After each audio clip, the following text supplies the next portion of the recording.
Hi guys, how are you all doing today? Thank you so much for coming back to my channel. It really means a lot to me. If you don't know me, my name is Zach and I've been creating content on YouTube since 2011, encouraging people to embrace and express what they are truly passionate about and not listening to the naysayers if what they love isn't considered popular in society. One of these things that has actually picked up a lot of traction over time is Pokemon.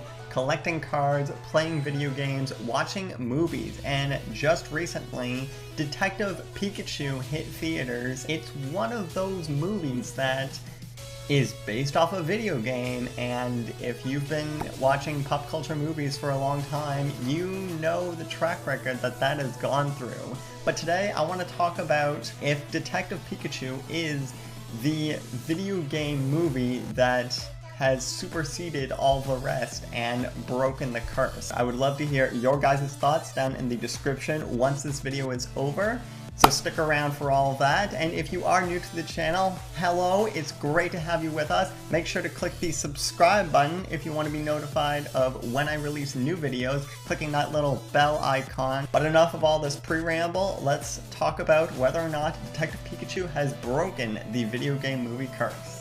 I had a lot of really good vibes going into this movie since all of the basic elements for the Pokemon universe have already been established, and this is another story happening in that world that we really haven't seen before. It does follow the typical ABC formula that a lot of these types of movies do fall into, where a unique character has a problem that they don't see as a problem, the solution is right in front of their face, but they are very reluctant to accept it until something bad happens to that solution, and then they can't see their life being without them, so then they do everything they can to make the solution right again, and then main character and solution take on the major plot point together. Justice Smith does this so well as Tim Goodman, and I have to give him props for his acting prowess in this movie. Put that together with a plucky sidekick with tons of gumption, and you have the makings of an awesome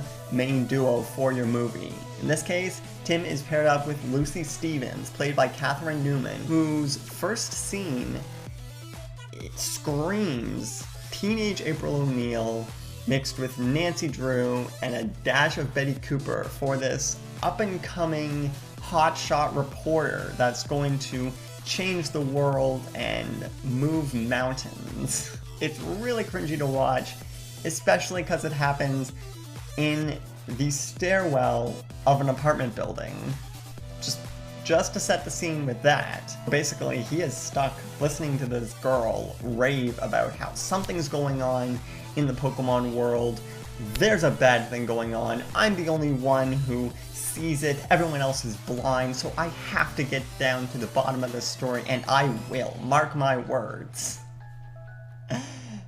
It's crazy, but it sets the tone for the film that lets the audience know that it's something to be enjoyed and not taken too seriously, although it's Pokemon, so what would make anyone think they need to take it seriously at all, right?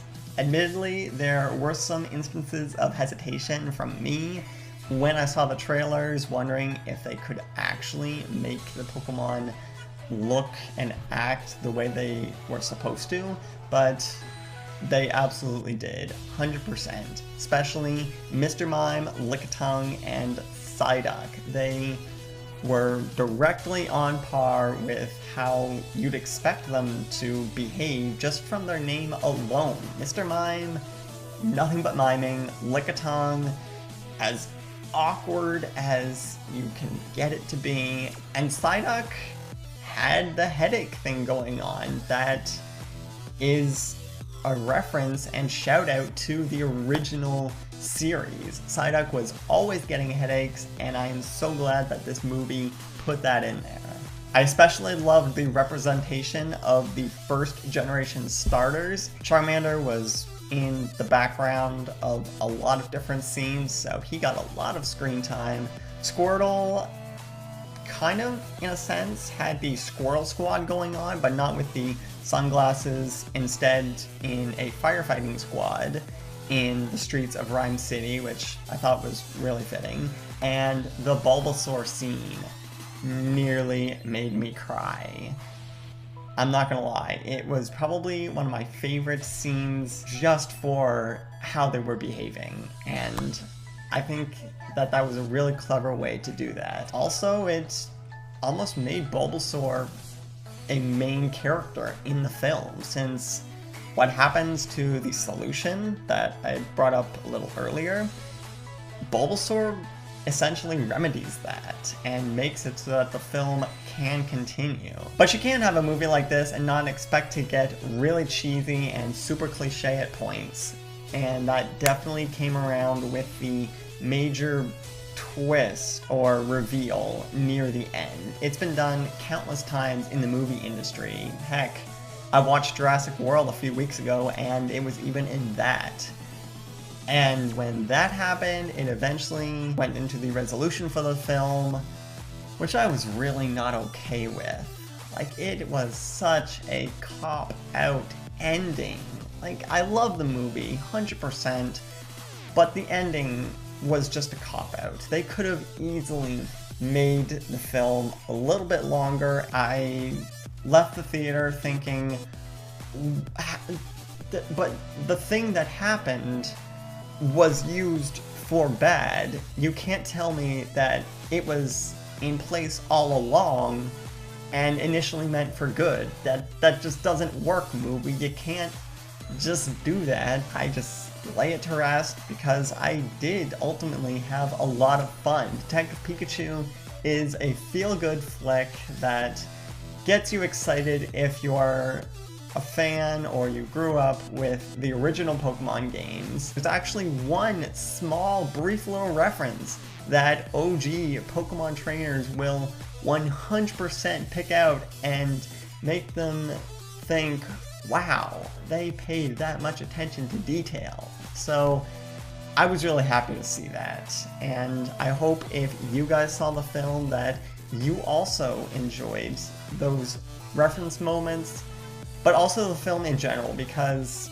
Pokemon is a great franchise, and to see it have so much success in live action, like a lot of people probably weren't sure if it would, really glad that happened, and mad props to Warner Brothers for developing a movie like this that we can all enjoy in 2019.